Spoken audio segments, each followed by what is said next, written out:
आप सभी को जय मसीह की। हमने अब तक देखा था नीति वचन 1 अध्याय और दूसरा भी अध्याय। आज हम शुरू करेंगे नीति वचन 3 अध्याय। तो अब तक आप साथ थे, आपका धन्यवाद करते हैं हम। और चलिए शुरू करते हैं नीति वचन 3 अध्याय, उसकी पहली आयत से। हे मेरे पुत्र, मेरी शिक्षा को न भूलना, अपने हृदय में मेरी आज्ञाओं को रखे रहना, क्योंकि ऐसा करने से तेरी आयु बढ़ेगी और तू अधिक कुशल से रहेगा।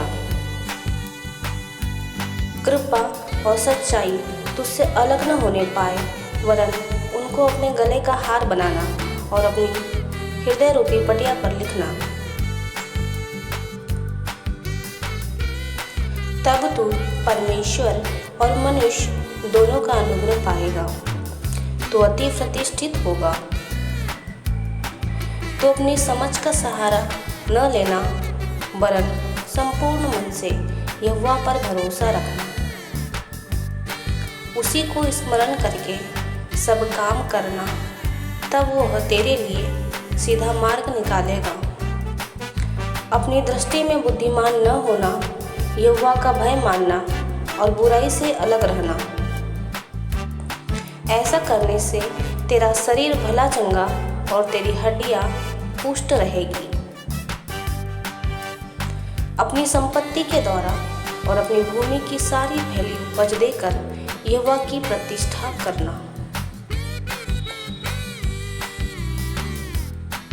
इस प्रकार तेरे खत्ते भरे और पूरे रहेंगे और तेरे रसकुंडों से नया दाख मधु उमड़ता रहेगा।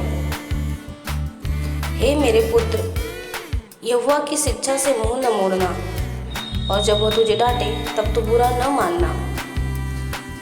जैसे पिता अपने प्रिय पुत्रों को डांटता है, वैसे ही यहोवा जिसे प्रेम रखता है उसको डांटता है। क्या ही धन्य है वह मनुष्य जो बुद्धि पाए और वह मनुष्य जो समझ प्राप्त करे। जो उपलब्धि बुद्धि से प्राप्त होती है वह चांदी की प्राप्ति से बड़ी और उसका लाभ शुद्ध सोने के लाभ से भी उत्तम है। वह बहुमूल्य रत्नों से अधिक मूल्यवान है, और जितनी वस्तु की तू लालसा करता है उनमें से कोई भी उसकी तुल्य न ठहरेगी। उसके दाहिने हाथ में दीर्घायु और उसके बाएं हाथ में धन और महिमा है। उसके मार्ग आनंददायक है और उसके सब मार्ग कुशल के हैं। जो बुद्धि को ग्रहण कर लेते हैं उनके लिए वह जीवन का वृक्ष बनती है, और जो उसको पकड़े रहते हैं वह धन्य है। यहोवा ने पृथ्वी की नींव बुद्धि ही से डाली और स्वर्ग को समझ ही के द्वारा स्थिर किया। उसी के ज्ञान के द्वारा गहरे सागर फूट निकले और आकाश मंडल से ओस टपकती है। हे मेरे पुत्र, ये बातें तेरी दृष्टि की ओट में न होने पाए।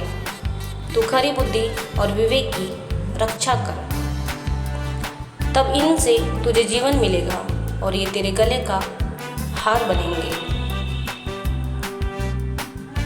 तब तू अपने मार्ग पर निडर चलेगा और तेरे पाँव में ठेस न लगेगी।